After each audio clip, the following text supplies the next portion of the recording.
Hi guys, I'm Summer, And I'm Carolina. and we're sleep consultants. For 21 years combined and really great friends for like 2 months. We have our own kids. I have 2 kids over 18. And I have 2 kids under 18. We have worked with over 1,000 families combined. That's a lot of kids. That's so many kids. And we also run our own sleep consulting practices and we mentor other sleep consultants. That's a lot of things that we do. Yeah, but you know what? Our goal really is to bring peace and less stress into your homes. And that's why we decided to do a podcast together. Call it For the Love of Sleep. I just love that. So if you guys want some sleep tips, laugh, and know how we get through all these things, come on down and listen to our podcast. Hey everyone, it's Summer Hartman, and we are so happy for you to join our podcast today.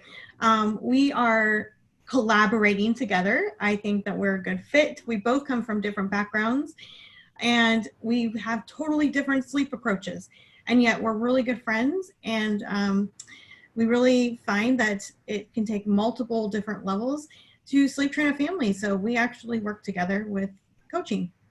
So a little bit about Caroline. Carolina will go ahead and discuss like what she's about. I am so obsessed that we started this podcast together, and just 2 seconds ago we were talking about bra straps. So you will hear a lot of sleep stuff, a lot of our personalities coming through, and of course, parenting and us just being friends. So I've been in this field for a really long time, almost a decade at this point. I've been blessed to have this as a career. In my past life, anything before sleep training, I call it my past life. So I worked at a very prestige financial asset management firm in the city, and it just wasn't my cup of tea. Let's kind of just leave it at that. I'm not going to dive deeper into it. And my oldest, when he was born, usually like when our kids are born, that's when something new starts to kind of spark in your mind and in your soul, and something that you want to do and you want to help. So sleep has always been a big part for me. Actually, I didn't realize how important sleep was until I started talking with my mom, and I remember how bad of a sleeper I was when I was a kid. Like, I legitimately remember my dad needing to hold my hand all the time.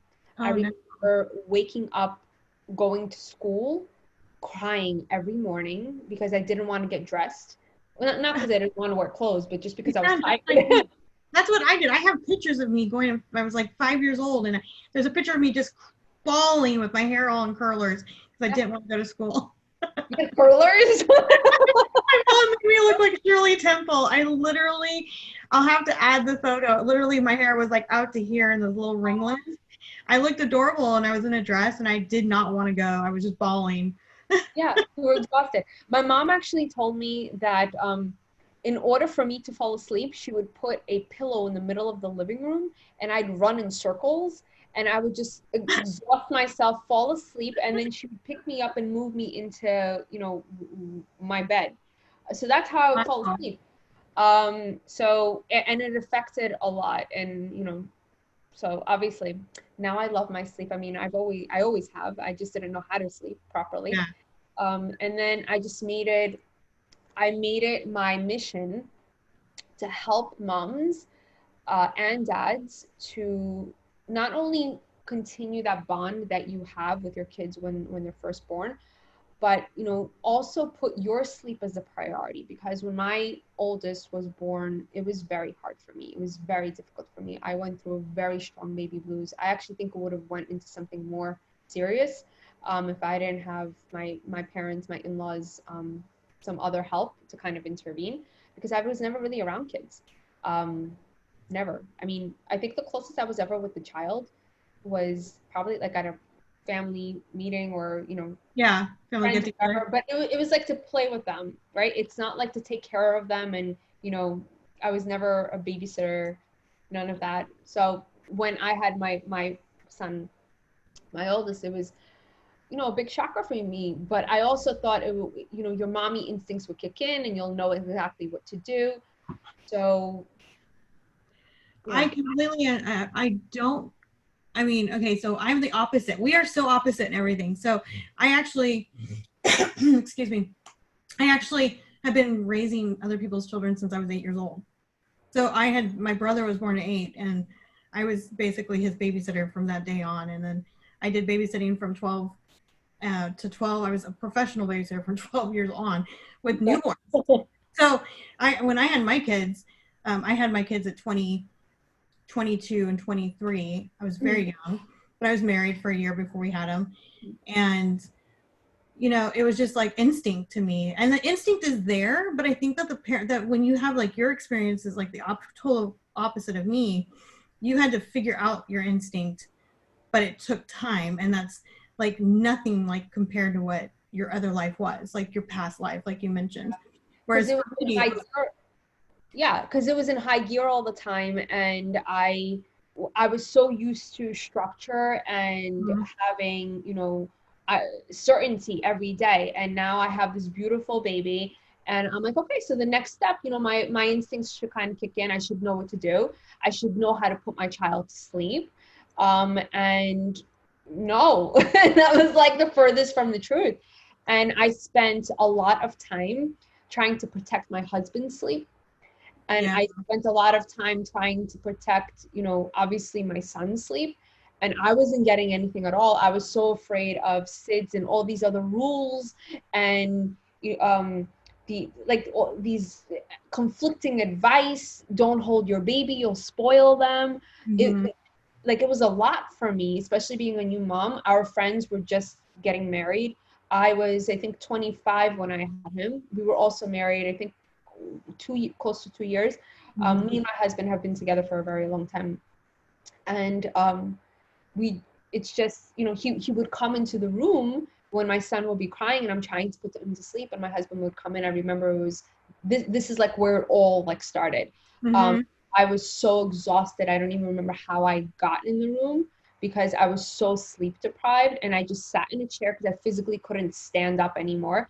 And I fell asleep in the chair. My husband came in the room and he's like, why can't you just put him to sleep? And I'm like, you do it. Like, help me. I don't know what to do. And me, you know, feeding him, hugging him, holding him, nothing was working. He was just like screaming at me. And I physically couldn't stand up anymore. I ended up falling asleep in the chair. And then the next thing I knew, I woke up and he was sleeping beautifully, like right in front of me. So in the crib or in your arms? In the crib. I couldn't even hold like a pencil or something. And I was so exhausted. Yeah. I was literally getting maybe 4 hours of sleep fragmented. Okay.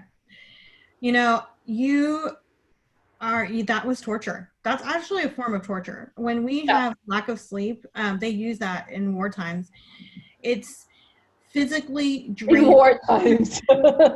They do. They use it as a technique in sleep deprivation. It's horrible. And I, you know, personally, I don't have a story like that. And it's kind of funny how everyone has like this. A lot of sleep consultants have these stories of like themselves, how they got into sleep consulting.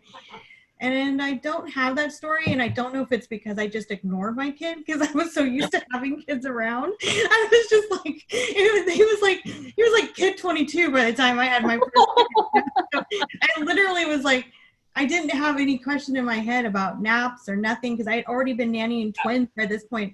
My twins were, you know, when I got pregnant with Ethan, the twins were 12 months and I was already had them on routines and schedules. So when he came along, literally, it was just like another kid to haul around. And and I swear he napped anywhere and everywhere and I didn't question it.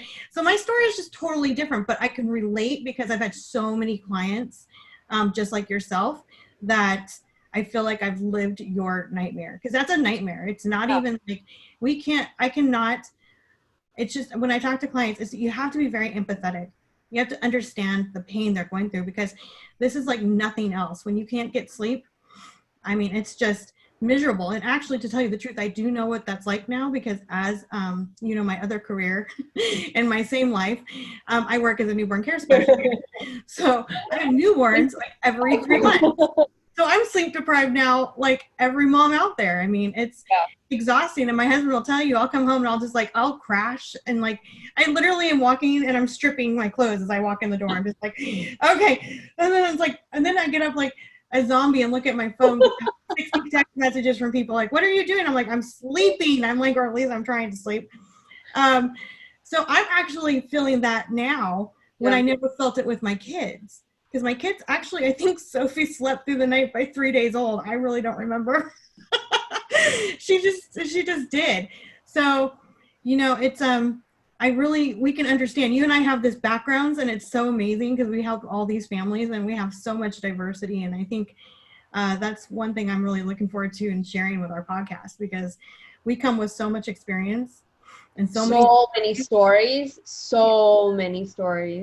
Yeah. But they're all wonderful, and I just love it. Like literally, like this week, today, I got 3 parents that called me that we worked together like a year ago, maybe even a little bit longer, and they're like, "Hey, we're expecting our next.